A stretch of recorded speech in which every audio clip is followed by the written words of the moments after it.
Okay.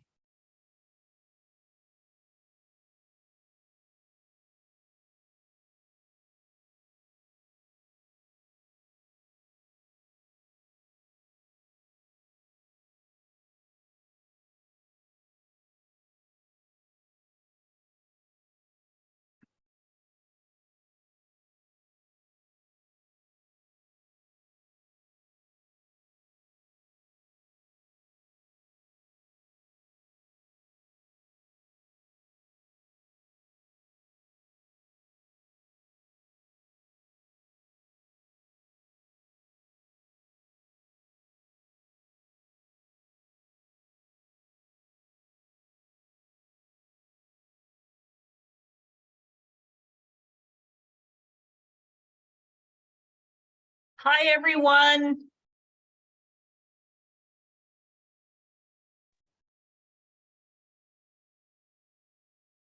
I see we have Robbie Montoya. Robbie, can you just do a sound check to make sure we can hear you? Absolutely. Hi, everybody. Good evening. Okay, great. And I see we have lots of neighbors joining us. And I just see now Peter Radu. He's our head of neighborhood services with the city of Berkeley, just joining. And we have Beth Gerstein, my aide, who's also on.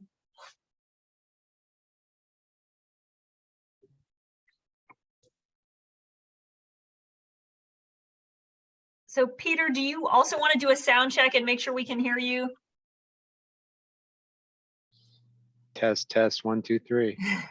Okay. Oh, Peter, I'm sorry to see you're still in the office, and we have to, hopefully we will have this meeting end promptly at 6:30 so you can get home to your family.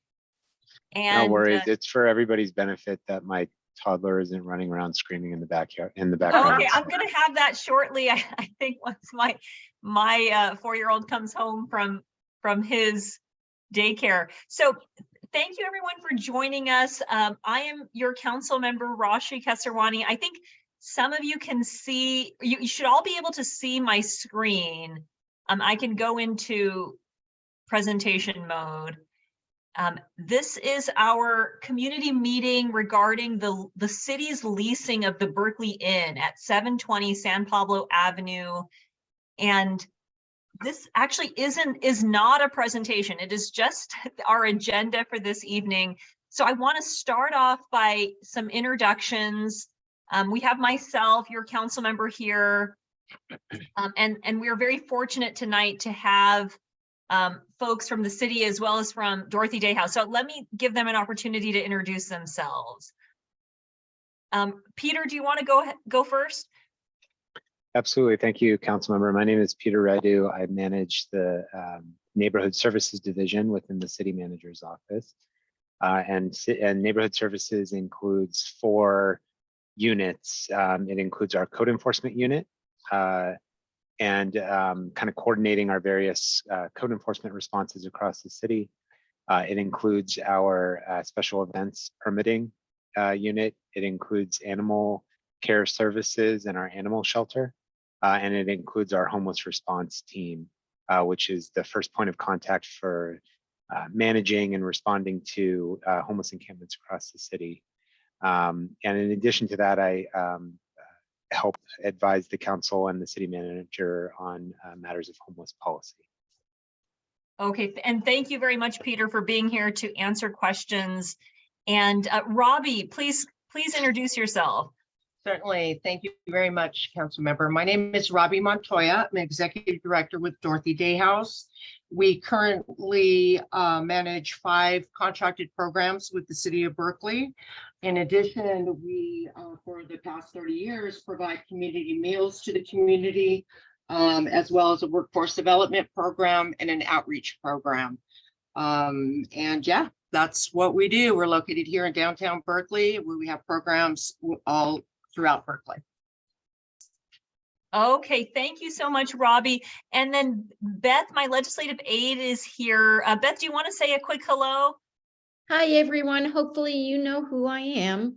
I'm often the point of contact for the District 1 office. If ever there's anything that comes up, please give us a call. 510-981-7110. And you can always email me or Beth. And if there are any questions, any follow-up questions that don't get answered tonight, you can always feel free to be in touch with our office, and we'll work to get any questions answered. I'll put our emails in the chat. Oh, yes, that would be great. And I do want to acknowledge, it looks like we have staff from the mayor's office who's also here. So we appreciate them being here and listening in. So I wanted to, in terms of how I want to spend our hour together, first, I just want to thank members of the community for taking time out of their evening to join us. What I thought we should do to start is answer some questions that you may have. And we're calling this the overview of the proposal. And what I'm hoping we can do is have Peter and Robbie sort of answer some of these questions in greater detail. So the first is, why are we doing this? This has to do with the closure of the Grayson shelter. I'll let Peter talk more about that.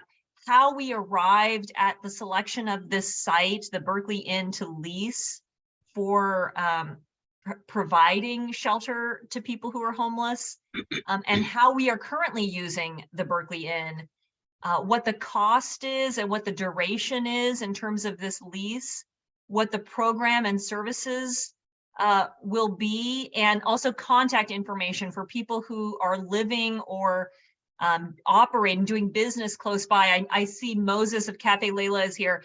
We want to make sure you have contact info moving forward. And then, so we're going to go over that. I'm hoping maybe in about 15 minutes, and then we can have Q&A and answer any other questions that you may have.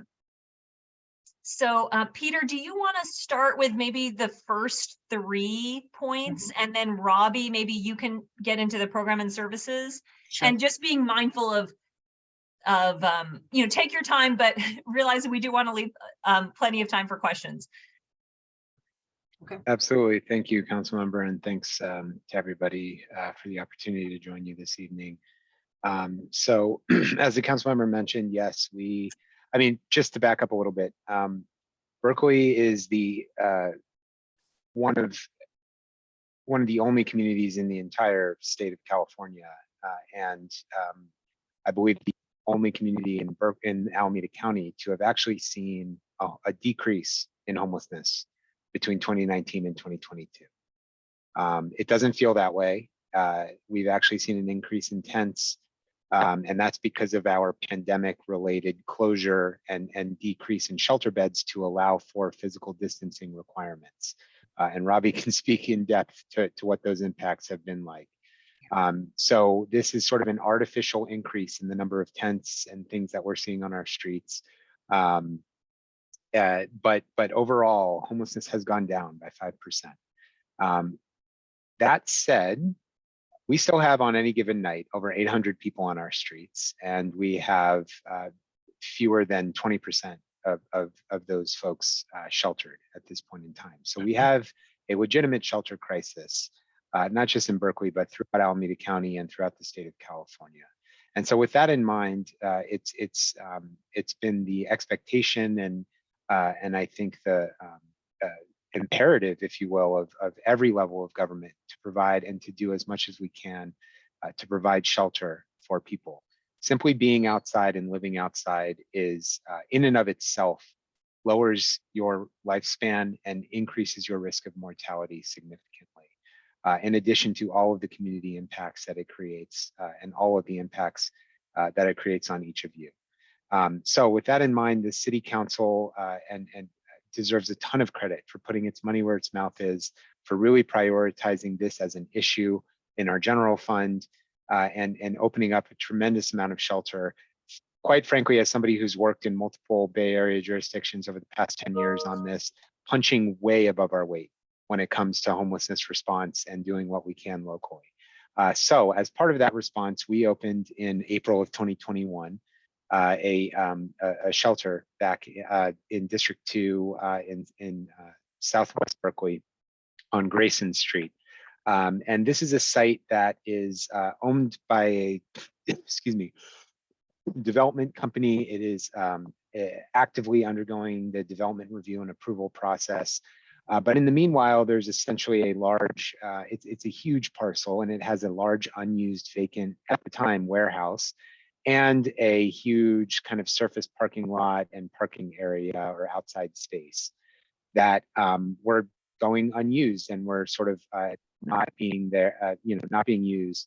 And so we managed to work with the owners as a community benefit to this development proposal to lease it up and to open this shelter program. And so in, I believe it was in May or June of 2021, the Horizon program opened, and then September of 2021, the Spark Safe Parking Lot opened. The problem with this is because I mentioned it's a development site, we always knew that it was going to be short term. And so the lease was supposed to have ended at the end of September, September 2022. And council extended that in September through December 31st. There is no further opportunity to extend the lease there at this time, unfortunately, for two reasons. One, we have some constraints by the water board as to the allowable use there because of the location of the property in proximity to sort of some environmentally sensitive watersheds that spill into the aquatic park lake and the proximity to the bay, et cetera, et cetera. And so there were some constraints, external constraints, as well as the development timeline, which is really on track to start moving forward in 2023. And so this is as much as the owners are willing to give us. And so for those two reasons, December 31st really is the end date for this lease. And so we have been working hard since the middle of the year, since June, to case conference on every single person living in Horizon and make sure that nobody returns back to the streets.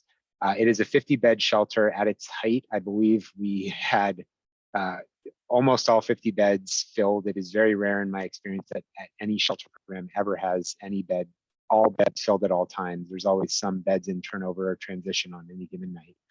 But it was a very heavily used program, and one that we found, excuse me, a lot of use from people who otherwise would not be using shelter. And so with that in mind, credit to the team to find as much permanent housing and as much other resources for folks. But we just don't have we don't control permanent housing referrals by federal regulation and in some cases in state law.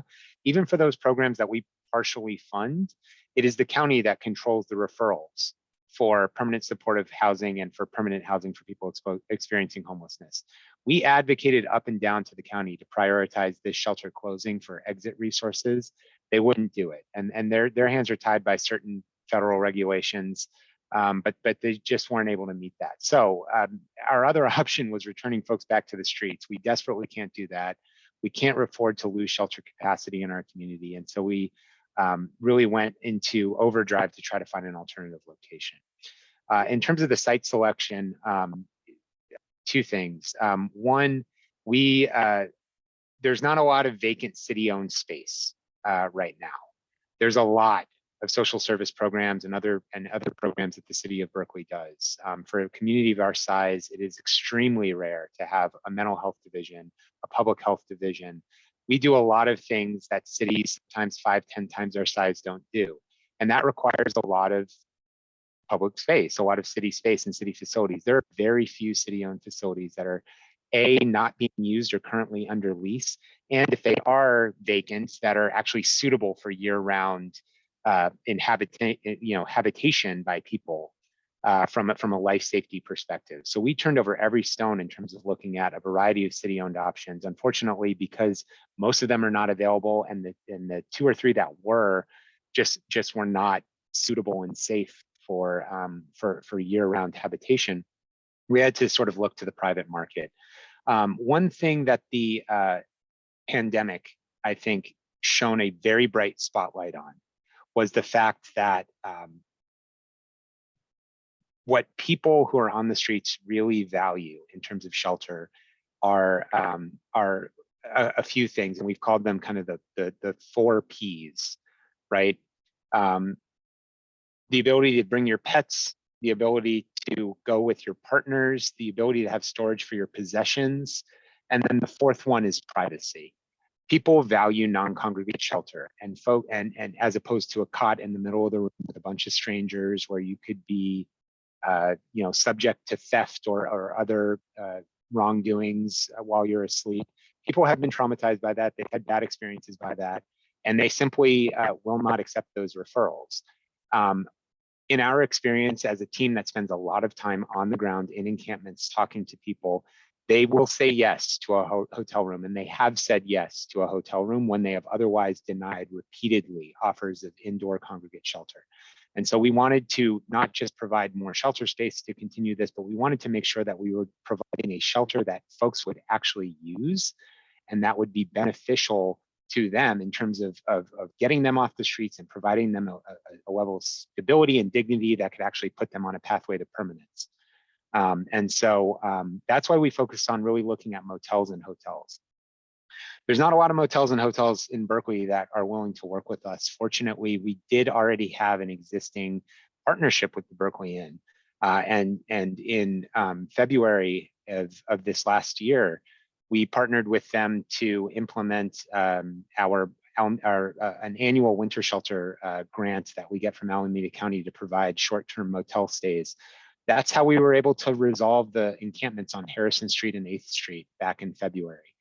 We had an 83% success rate in terms of shelter offers and uptakes when we offered people the Berkeley Inn. 83% of people from that encampment went inside and said yes.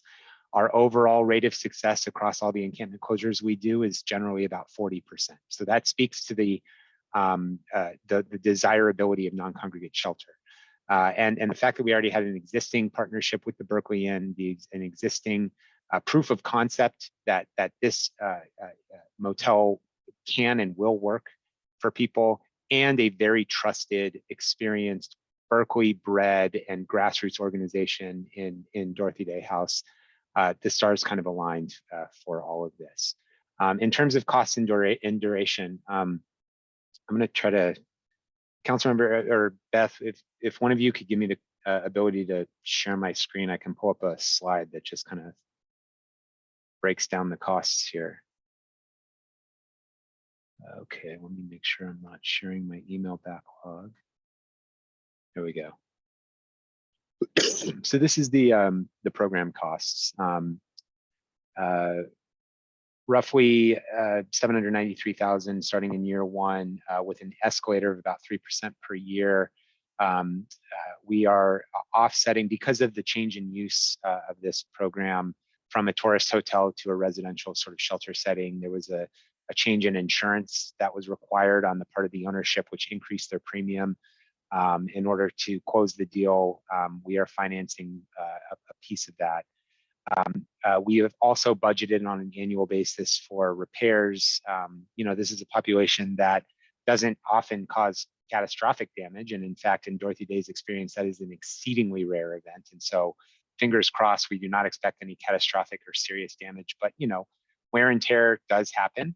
This is a population that has some issues. And so we have budgeted for that. And then we have Dorothy Day House, our trusted provider, and their costs as well, which are largely staffing to make sure that this is a 24/7 operation, that we have staff on site at all times, and that we have staff working with people. And so that brings it to a total of roughly $1.8 million. This is a very competitive price. I can just say that. It seems steep, but in my experience in doing this is an extremely competitive price for what we're getting. This has already been budgeted, at least most of it has been budgeted already by the council, but for when they passed the last budget, $1 million a year through this fiscal year and next to cover the rest. And then on this 6th, so next Tuesday, we will be asking council to approve Measure P for the remainder. And so we do have the sources to cover this at this time. One of the things that I think is important to know, it's a little bit wonky, but for those of you that are concerned about this, we don't budget on 5-year cycles, we budget on 2-year cycles. And so we can't necessarily pre-commit to paying in year 5 to something that we haven't budgeted for. That's actually unconstitutional under the California Constitution.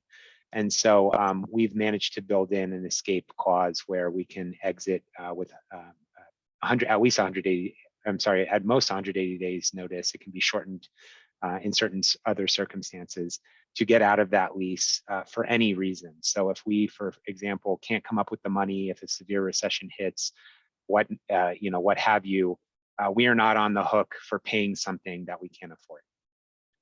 I think I will stop there unless there are additional things that you wanted me to touch on, council member, and then maybe turn it over to Robbie for some of the programmatic stuff.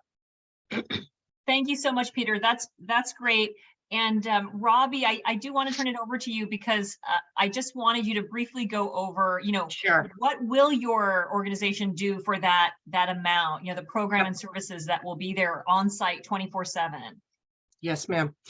Thank you so much. So first and foremost, we've had tremendous success with Horizon Transitional Village. We've had great neighbors and great successes in our program. I won't get into that because that was then, and this is what we're looking forward to now. We practice what's called the CTI model, which is critical time intervention. What that means is that we have a certain amount of time to get more, to provide as many services as we can. So we're going to have 27 people come with us to Beyond the Horizon is the name of the program. 18 are actually coming from Horizon, which means that of the 50 people that were at Horizon 4 months ago, we're down to 18. Why? Because they've gotten housed.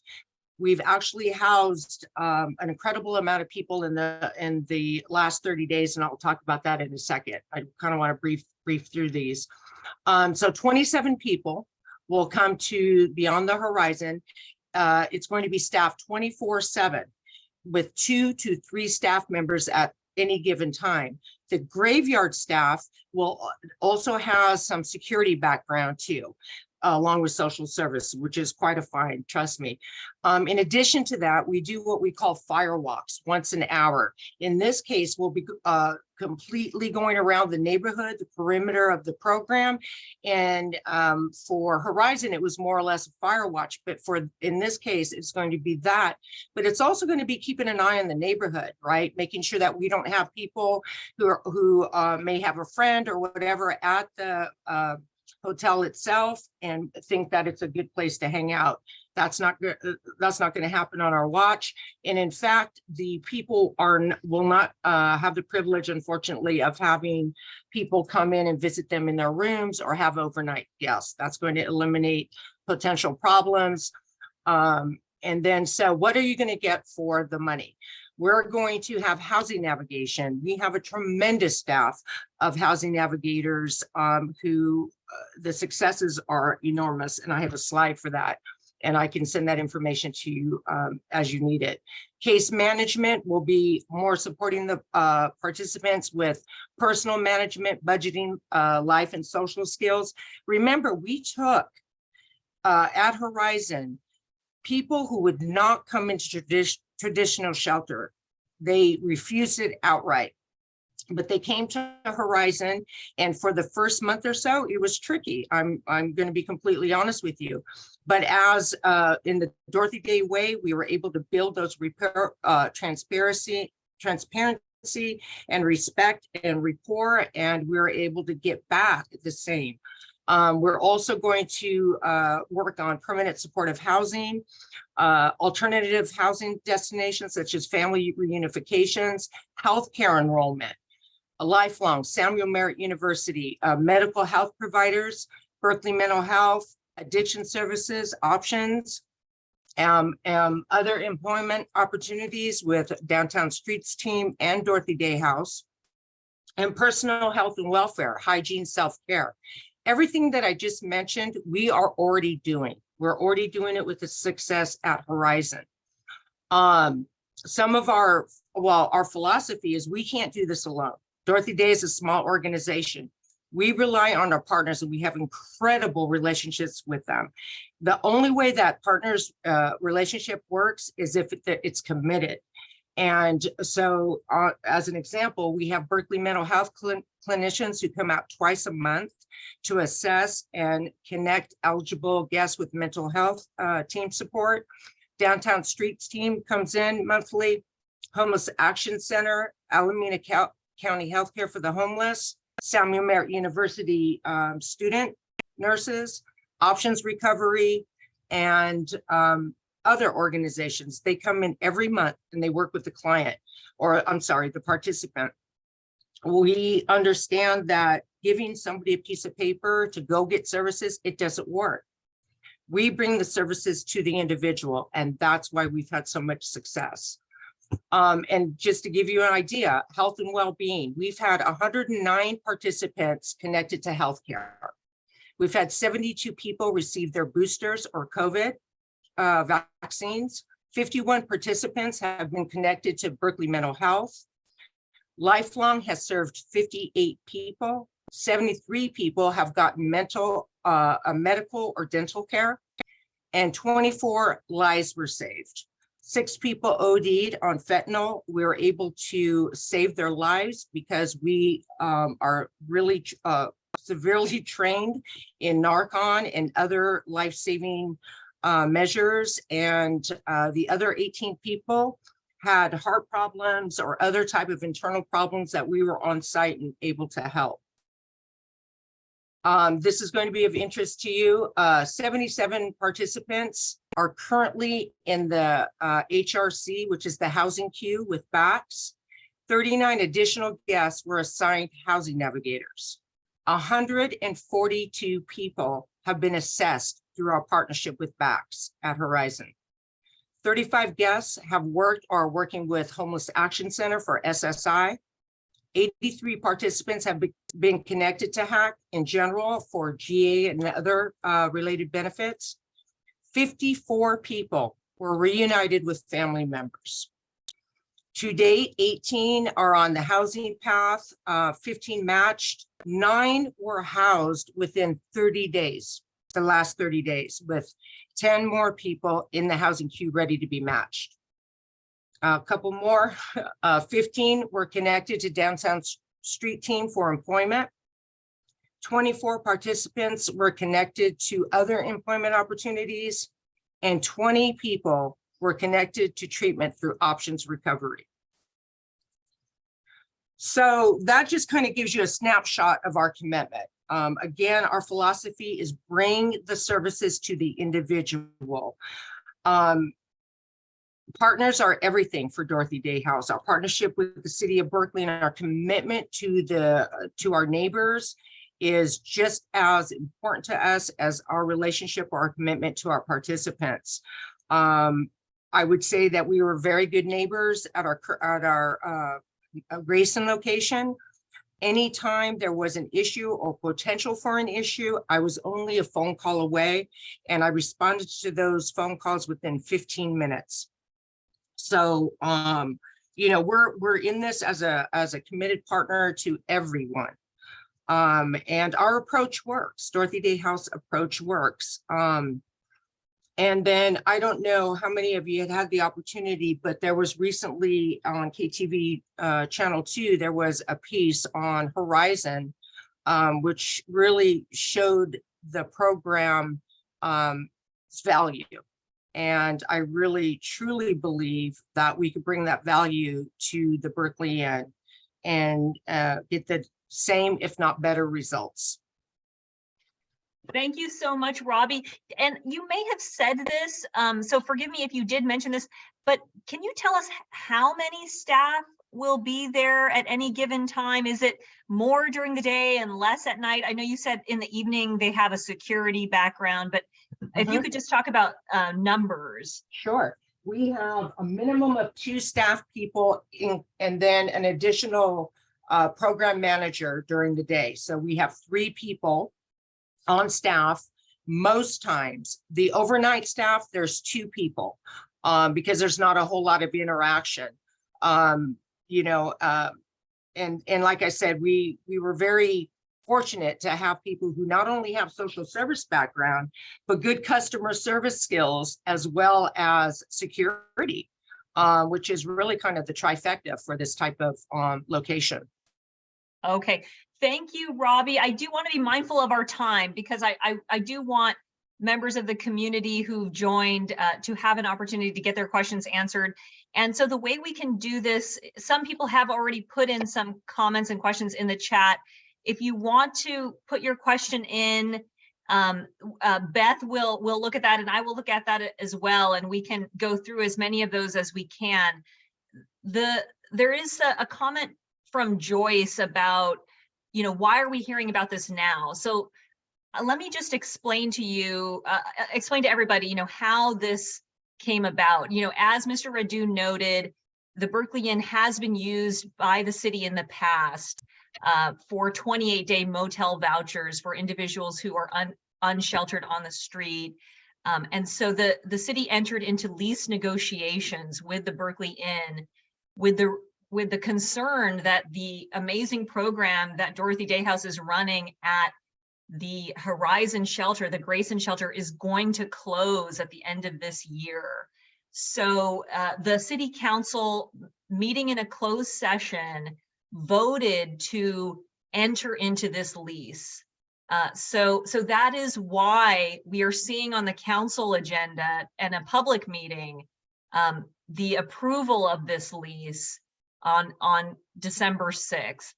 And I can't speak for the entire council, but I will speak for, my reasoning here is that we do not want to see people who are inside right now at the Grayson Shelter shift to an outdoor location, oftentimes disproportionately in West Berkeley, in this neighborhood. It is much better for the neighborhood for people to be inside. And as Peter noted, people are more likely to take us up on a motel room as opposed to a congregate shelter. And the whole state is shifting towards more opportunities for people to have their personal space, because that has been a very important lesson learned from the pandemic, that people take that up with greater likelihood when we make that offer. So this is why, in my view, this was the right thing to do. I know Amy is here, and I know there are a lot of people who ask, why are, it seems like a lot of the high profile homeless services and homeless housing is located in District 1.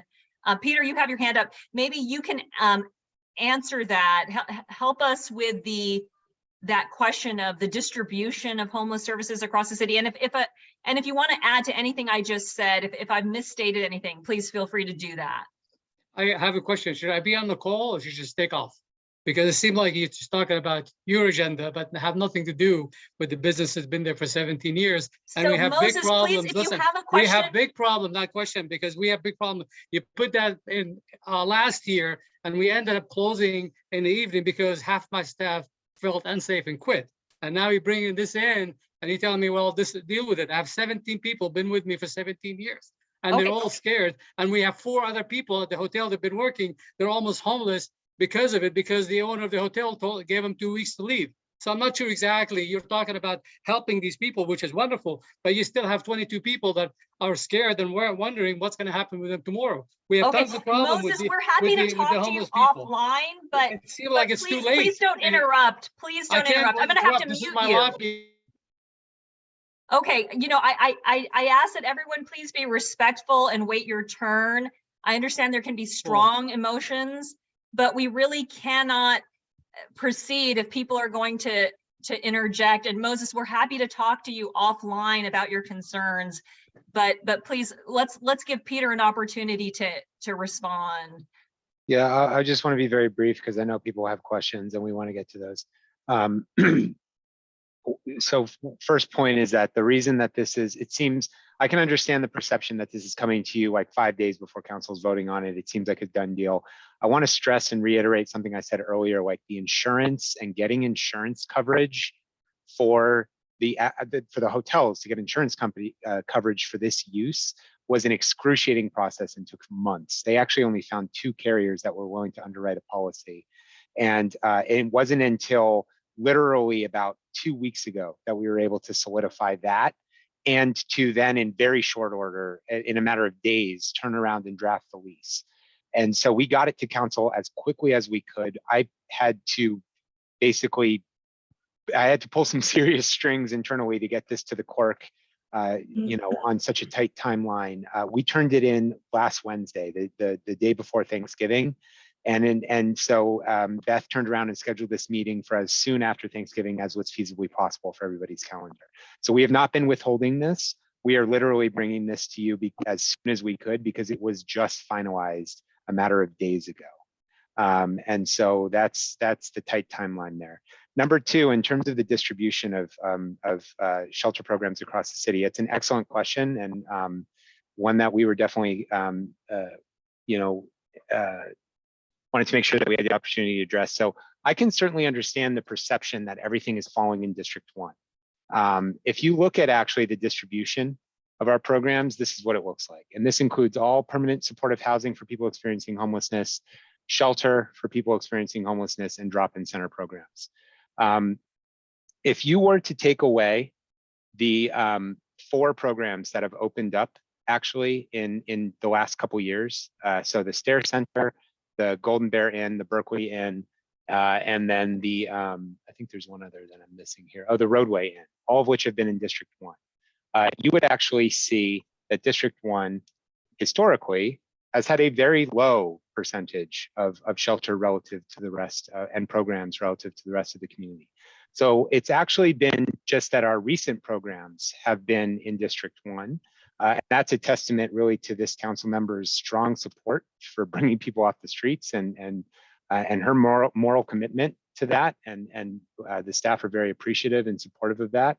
But it has brought you up to basically being on par with other council districts across the city. And so I understand the perception that we're piling on, but that's where the opportunities have been. And also, quite frankly, it's because that's where the homeless encampments are concentrated. And we've done a tremendous amount of work in your district, especially to maintain and to abate at where possible and clean up the homeless encampments. And having resources directly in that neighborhood means that those folks are more likely to use them and to say yes to them. And go inside. People concentrate in certain neighborhoods for a reason, right? They have ties there, familial ties, employment ties, social ties, whatever. The farther away you take them from that, the less likely they are to say yes. And so I want to just say something that I hope doesn't sound too aggressive, because it's not meant to be aggressive. It's meant to be the truth. In California and in the Western states in general, we cannot simply clear encampments unless we have shelter beds available for everybody in that encampment. That is not a city of Berkeley policy. That's not a state of California law. That's a federally mandated, court-imposed ruling, a broad ruling that was made by the Ninth Circuit Court of Appeals in 2019 that has absolutely changed the landscape of encampment management. And so we have to bring these shelters on board, and we have to make sure that they're located in places where people will actually use them. Or your other option is encampments that we can do nothing about.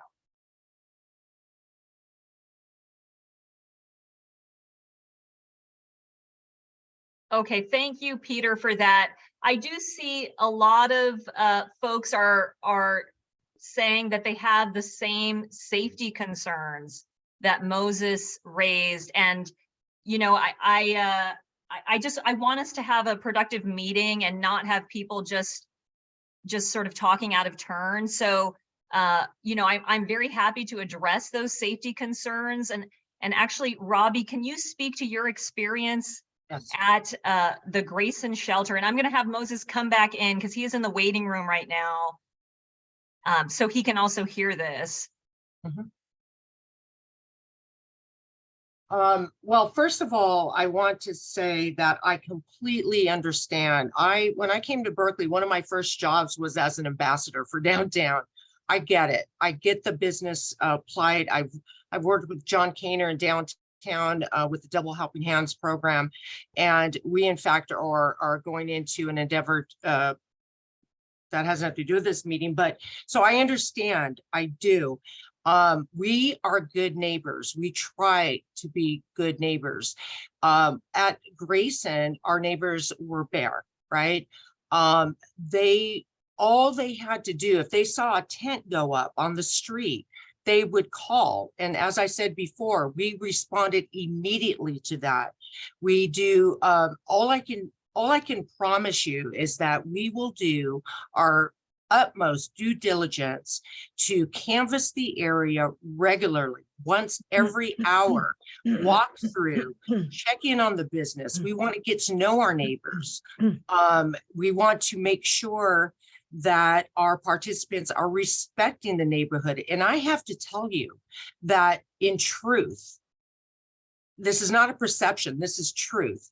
The people that currently live at Horizon Transitional Village have grown to set the tone for that program. And they're going to be, for lack of a better term, the seed people, right? That they're going to set the tone for the new program. They, they just, they have given us their, they have shown such great faith in us because they've seen results. And when you're dealing with this population, you have to treat them in a way that you would treat anybody else. For example, really quickly, curfews. How do you tell a 50-year-old man that he has to be in by 8 o'clock or 9 o'clock? It's those simple things that we have done away with to a certain degree, and came to a better compromise that people respond to in a positive way. Can I guarantee there will be no shenanigans? No, I can't. But what I can promise you is that Dorothy Day will respect and honor the neighborhood as much as we do each other and our participants in the city of Berkeley. Thank you, Robbie. And is there a number that immediate neighbors like Moses Yes. could have access to if they have a safety or security concern that is not being addressed right away? Okay, so that's a number that you can provide. So Yes. Moses, you're back, and Robbie had addressed what she was speaking to just now is how they've handled safety and security concerns at the Grayson site. I just want to give you an opportunity. Do you have any follow-up questions with that? And we will provide you the phone number. I mean, honestly, we work with a lot of people. Our place got broken into during the pandemic 7 times. We get spit at we get kicked, we get punched, we get harassed, bullied, and we called the police. You can look at the police log. We called the police several times. We given these guys free food and free coffee just so they can relax, and it still didn't work. Yeah. I am worried. For me, I'm worried, we provide a lot of service to the communities. We have a music program, we have a poetry program, we have an art program that we have to cancel because safety. Because of safety, we had to cancel. Now we're open till 3 because of safety, not because of anything else. And if this continues, I don't know what's going to happen to the neighborhood. I mean, we worked so hard at the beginning to bring security and safety to the neighborhood and make sure none of the crazy stuff was going on back then. We eliminated, and now we start coming back again. And we want to make sure that my neighbors feel safe to come to my place and feel at home again. And my employees, my 17 employees that have been with me for 17 years, feel safe and feel like they know their rent is going to be paid, and they're going to have a job next year, the year after. That's my concern.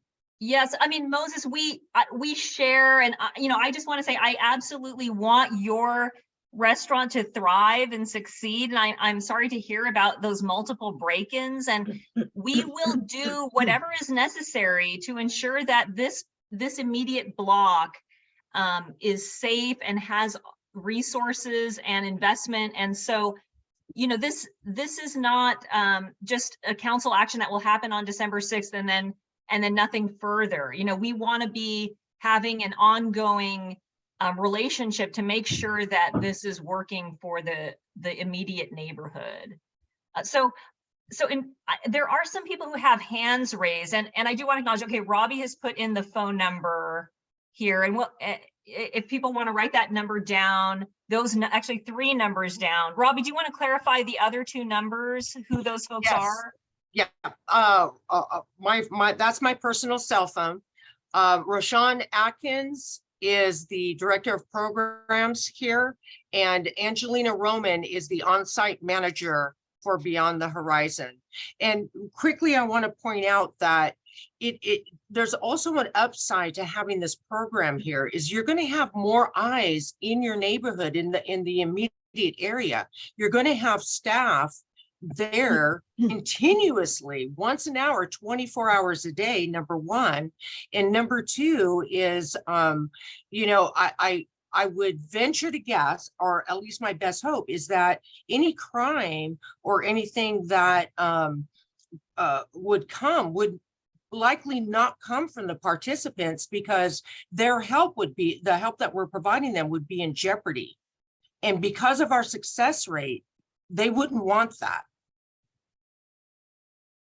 Okay, thank you, Robbie. I see we only have 15 minutes left, and we do have 3 people with their hands raised. And so I don't know the order of the hands. I don't know if the people who raised their hands know what the order was, unfortunately. But Amy was before me. I was okay, Amy, second. you were first. So Amy, please go ahead, but please keep in mind that we only have 15 minutes. So if you can keep your comments brief, so that we can get to everybody, that would be great. So Amy, go ahead first.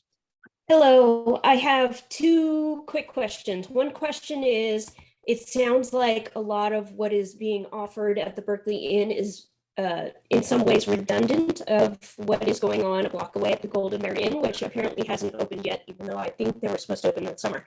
But I was wondering if there's going to be any coordination of services between, I guess it's BACS at the Golden Bear Inn and the Dorothy Day House at Berkeley Inn, as far as like, there sounds like there's a lot of outreach and placement and like trying to help people with problems.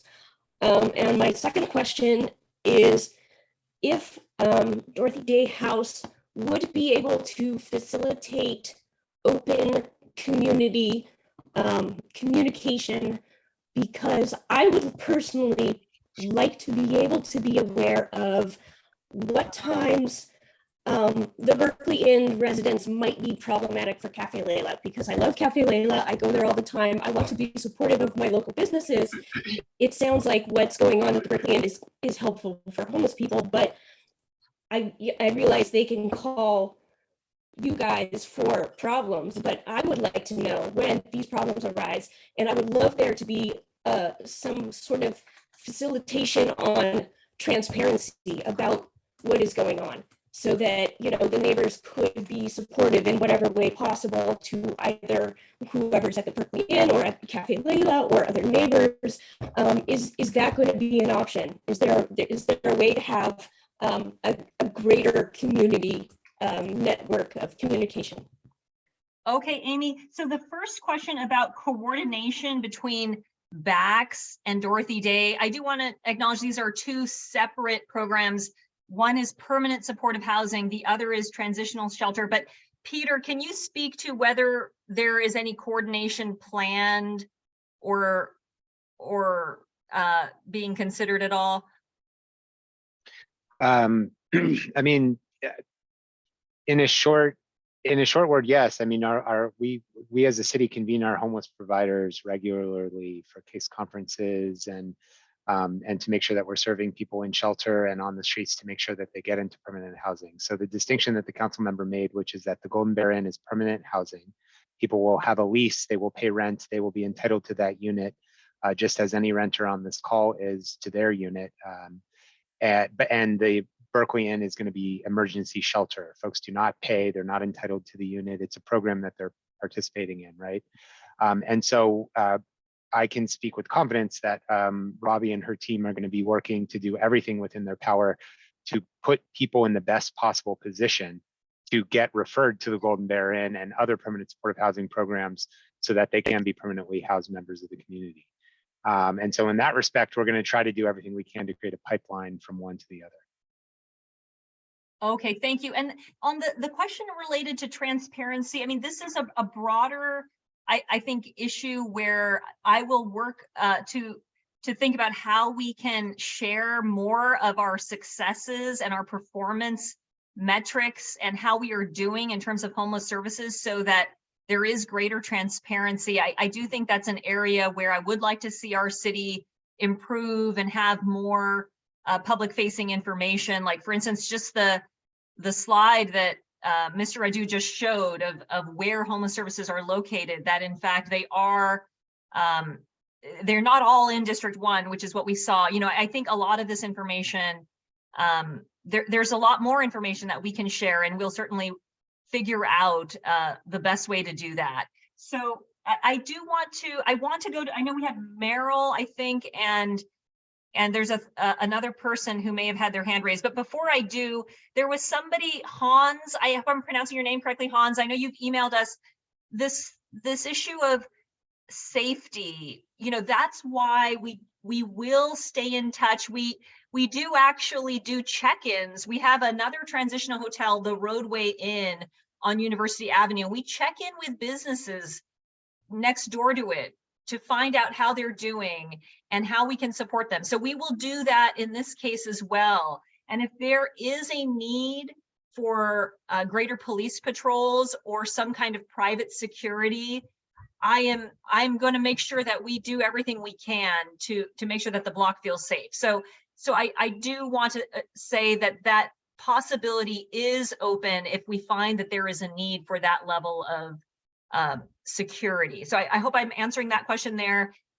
Okay, so Meryl, do you want to go ahead briefly with your question or comment? Yeah, it is a question because I am a little surprised that people on this recording haven't heard about what's going on at Cafe Layla. I know that I was very disappointed when it closed in the evening because it used to have jazz in the evening and I could walk to it. Well, you know what? It's going to be pretty scary to walk anywhere on San Pablo. The lighting in District 1 is really bad. And so, you know, Rashi, I know you've only been there for 2 years, but what are you going to do to support the community, to make sure that we can invest in retail and make sure our retail and our businesses are vibrant and they're working for the community, that it's a walkable community. So I don't have to drive to Cafe Layla 2 blocks. You know, what is the city going to do about that? And now we have 2 shelters that are helping the disenfranchised, and it sounds wonderful, but I don't see how that's going to help the community. And I'd like to hear what you have to say because we have not heard any. Okay, Meryl, you know, in terms of lighting, you know, that is something we have heard from you and others. I know the lighting in the city at night is poor, and that's something, you know, we need to work on. And I'm very happy to see if we can get more lighting, particularly on these few blocks where we are having a change of use, like at the Berkeley Inn and the Golden Bear. So we will. But it should be up and down San Pablo so that people can walk freely. Yes, you know, we will continue to look at what we can do in terms of lighting. And also another priority of mine is how we can clean up the trash and get members of the community involved in that, get our businesses involved in that, and then also make sure we have plentiful trash receptacles so that we have a clean and safe commercial corridor on San Pablo. So I'm totally with you on that, and very happy to work with the neighbors on this call to make sure that we see that happen.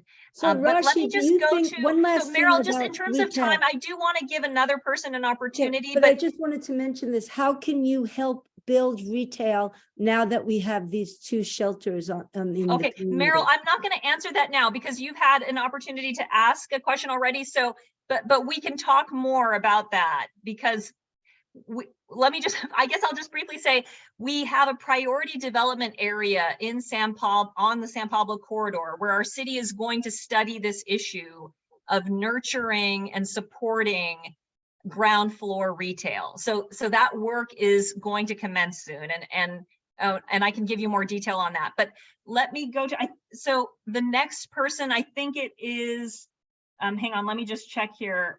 It was actually Lucia, but I think she may no longer be on the call. So I'm going to go to Joyce, unless people followed the order. of Joyce, is it Mazen and Chris Kroll? I don't know who was first. Okay, so I mean, I've written a lot in the chat, but you know, this isn't about District 1. This is about our neighborhood and having two sites within 1 block of each other. And it's, you know, it's very hard. I mean, like the things that you say when you're talking to us here, they sound great. Yeah, you're going to help with lighting and trash and all of that. But, you know, all that we have really, I mean, I'm being really sincere. All that we've seen is you telling us 5 minutes before another thing is going through the city council who's already decided to pass it. It feels so, I can't explain it. It's like, this is our community. We are people just like, we're not homeless, but we're people just as well. And a lot of us have worked really hard, and we want to, you know, what you've done to our area of San Pablo Avenue. You have an expensive apartment building. You have a homeless shelter. You have another homeless shelter. Then you have workforce housing. I mean, it doesn't make any sense. It has no thought or concern for anything about our neighborhood. And what's going to happen, you can't control it. You can't promise. You have no idea. You didn't even think about waiting to see what happened with the Golden Bear and to see how that's assimilated into our neighborhood and at least how that worked. And I know what you said. Oh, this is so urgent. Well, the Golden Bear thing was urgent too. It's always urgent. But Okay. you know, there's a lot Joyce, of us. I And know one you last had thing. I know you had a number of comments in the chat. We do appreciate hearing One your comments, last but thing, just in Rashi. the There are interest of 28 time- people here. There are 28 people here, and half of them are you guys. And there are so many more people in our community that we'd be concerned about this, that don't know about it. And I feel this is horribly irresponsible on your part. Okay, well, Joyce, as I said to you when I talked to you at your door, we will agree to disagree, because you are not only taking issue with this, you're taking issue with permanent supportive housing. I know you were against that. It also sounds like you were That is against the not market rate true. housing, the That Jones. is so And not you are true. also I'm saying that not. you were against the teacher housing at the adult school. And so I believe I mean, that we I'm need to be an against the inclusive location community. because it's Joyce, let me that's- finish. No, you can't No, attack you me had a out of chance to talk. Now context I like need to that. have You a chance to can't. respond. Gosh. So Joyce, we just had an Don't say- election and I ran on a platform of an inclusive community. So we're going to agree to disagree on this, and we are going to do this, but we are going to listen to your questions and your concerns and try to be as responsive as we can. So I'm going to go to the next person now. So Mazen or Mazen, go ahead. I'm Mazen, I'm Moses Abugash. I'm the owner of.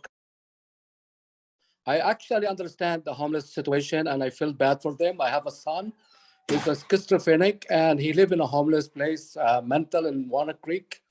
But every time my son come home, I'm nervous because he's there and he's on medication and everything else. How many people is going to be next door to my cafe?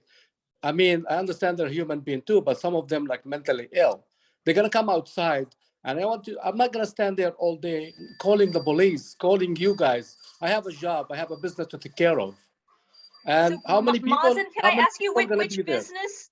Which It's business? Cafe Lela. It's Cafe Lela. I think you've been there. You Oh, know me. you're also okay. I didn't Yeah, realize. I think you know me. You know me. I appreciate you, and I think you guys doing a great job. But you are hurting us.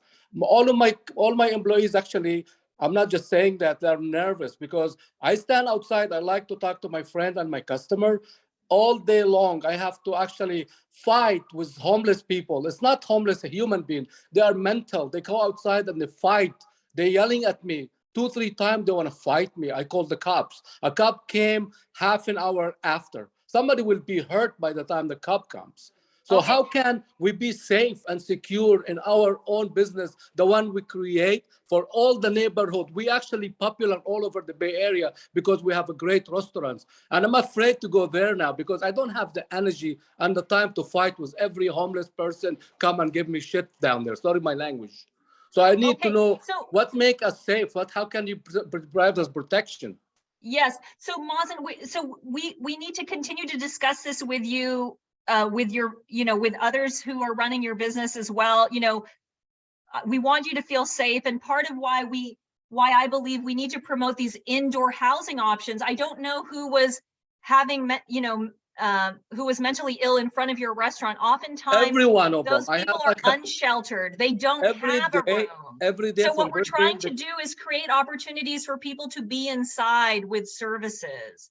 So, Okay, and we're not able to do one it for question everyone, but before we I will continue to go. work with you to make sure that this block has the resources in terms of security, lighting, cleaning up trash, all of that. We're working on these issues.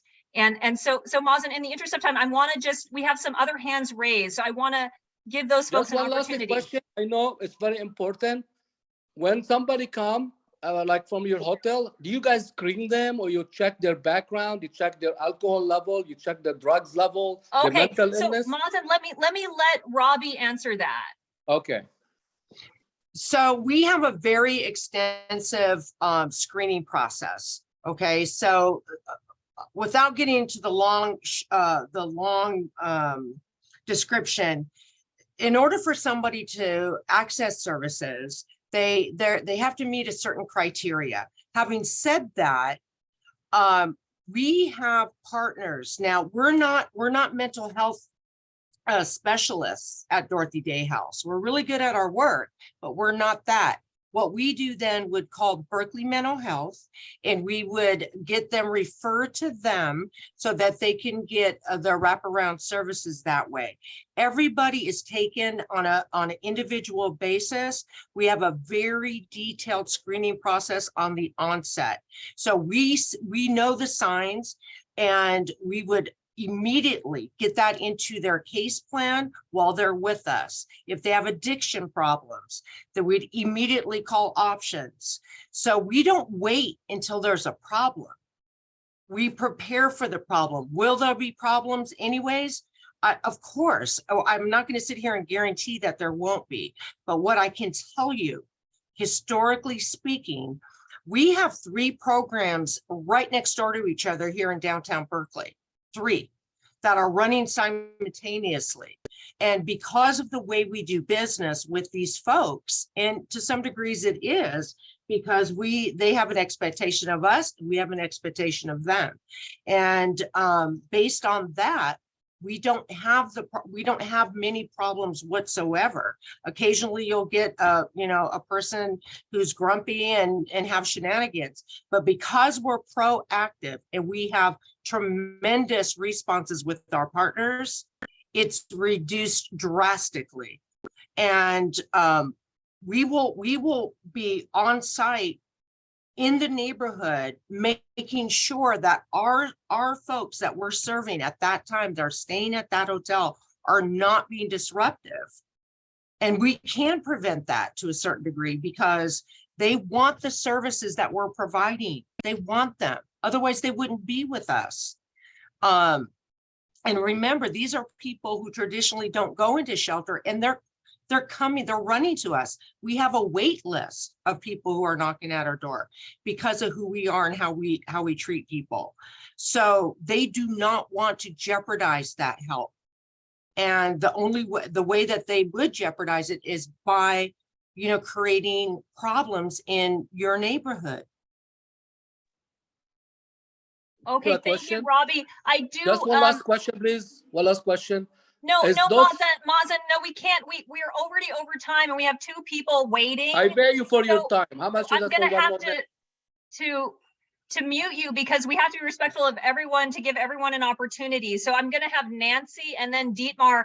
I have to be respectful of Peter and Robbie, who they're not able to stay for an extended period of time tonight, and I can't either. So we can have another meeting with folks who aren't getting all of their questions answered. I'm happy to do that. And so Mazen, I would encourage you to email my office and we can have more time with you to answer more questions. So I'm going to do Nancy and Dietmar, and those will be the final 2 people because I need to log off soon. But that doesn't mean that this is the last opportunity. This is we can have more discussion about this. So Nancy, please go ahead. I just want to say I completely agree with Joyce. It's not that we don't want these things. It's just that we already have so much happening. It's not even just District 1. Within District 1, this one couple of blocks has so much happening and nobody cares. And it's all on our backs. We've had 17 low-income units on the first block of Francisco I've been here since '89, and they had opened right before we moved in here. So I've watched that there are always problematic ones. There's always garbage. It's always been poorly run, first by the city, then by Related. And so that's always something ongoing that is extra pressure for the neighbors. We are already directly on the same block as the adult school.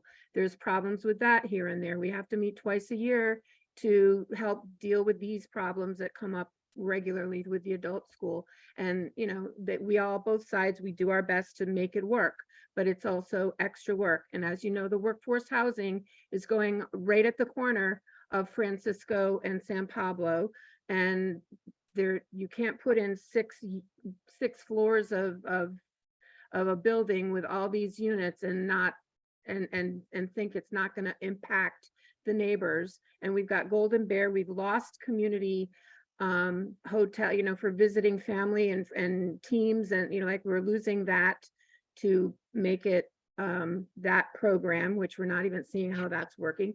It's just that everything, even just within District 1, everything is right on our 2 blocks, and nobody cares. Nobody cares about the neighbors right on these 2 blocks. And I feel like you've been really rudely interrupting and closing people off because of time. So 1 hour is not enough to get everybody's questions answered. And this needs, we need more meeting time to answer people's questions and assure people and hear what your plans are. Because you've just been having to keep worrying about time. And Thank you, Nancy. I do want to say that yes, there is a lot of change happening in this area, but it is not the only area of District 1, and certainly not the only area in the city that is seeing development. And a lot of it is due to state housing laws that have taken away local control, because what has happened statewide, is that when we have local jurisdictions making decisions about housing, the projects were getting denied.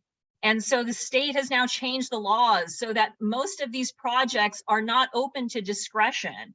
The adult school teacher housing is on school property, and it is not subject to any vote by the council. And I have no direct control or jurisdiction over it. Yes, so but we're having this meeting because we do care about the neighbors. We do care to get your concerns and get them addressed. And we can certainly plan for more time, but I can't ask Mr. Radu and Ms. Montoya to just stay for an extended half hour or 45 minutes when we didn't plan for that. So we can have another meeting later, but I do want to just let Dietmar be the final person, and then we can talk, consider another meeting time. Dietmar, go ahead. Yeah, thank you. First I need to say Dorothy Day House, I know personally a young man who fell into homelessness due to mental illness, and he is currently accommodated in one of the downtown locations. It's a wonderful service. It should be applauded. And, so I think hardly anybody, would have anything against the use per se. But reading the chat and listening to the comments, I too find the process very frustrating. Obviously this has been in the making, and it almost feels like it was really withheld from public view, or at least only minimally publicized. And I think that doesn't go over well with the neighbors, and also not with me. And there were comments about the concentration in a small area. And I think somebody said that's where the locations are. That's where the hotels happen to be. And there's certainly, that's a reason that is understandable, but it's still something where you would think, well, with this concentration, you don't really allow any way for this to play out and feel your way along. How well does it work? Comments were made, and I agree with that. If it were a CEQA project, or in CEQA terms, you would want to study cumulative impacts And for CEQA, isolating impacts of things in close proximity is called piecemealing, and it's illegal. And so that's, just something I think it feels a little bit rushed. As this is a 5-year lease, maybe it's a different story because it's for 5 years, it's not permanent. But, I think a lot of the frustration I heard people saying and in the comments is what is not being done. And that is, what is a real tangible plan for economic development to get the retail and cafes and make the boulevard a boulevard.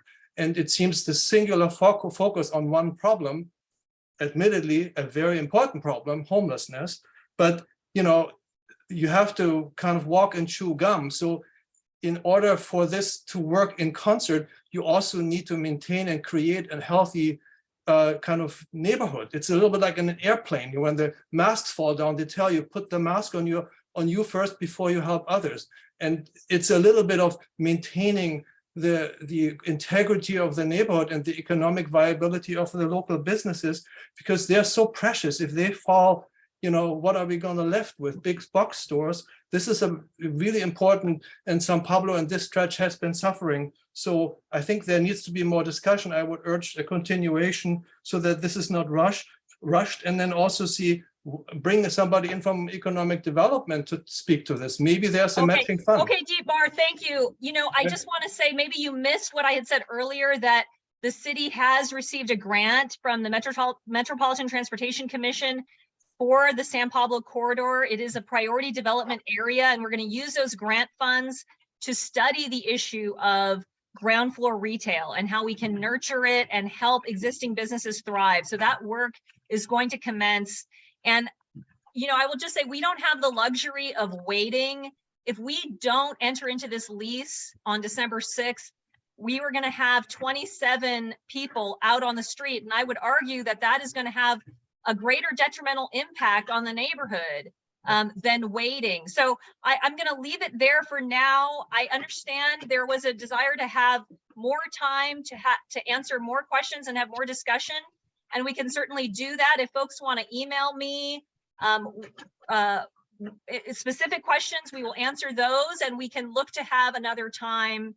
We may even try to do an in-person meeting. That was actually our goal, but we were not able to secure the adult school room, which is why we went on Zoom tonight. So I do want to thank Ms. Montoya, Mr. Radu for joining us, and look forward to having more discussion about this and working really hard with all of you to ensure the vibrancy, the cleanliness, and the safety of the entire San Pablo corridors, but specifically this area.